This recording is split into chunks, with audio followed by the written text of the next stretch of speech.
Good morning po. Linisin. Yung kaya na Si Mrs. sinachani pa. Inuhugas-hugasan po yung manok dahil marami Balay po po, nung marumi pa po. Inaalis yung mga balay-balahibo na hindi po natanggal. Ito po, malinis na po siya. Pwede nang bilhin. 165 po ang kilo ng manok. Per kilo. Pinaatid ko niya, walang ganitong balay. Tanggalan niya ng balahibo. Meron pa kasi tira. Kailangan malinis para maganda sa paningin ng mga bumibili.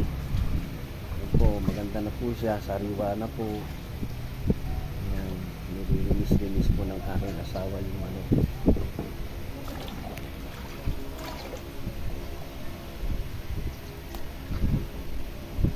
Linisin maigi ang manok. Magkano na ba manok?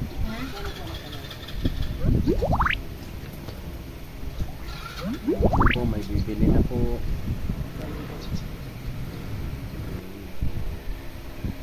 Ayan, malinis na po.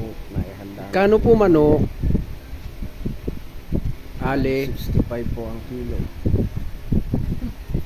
Tignan mo, tinatanong mo.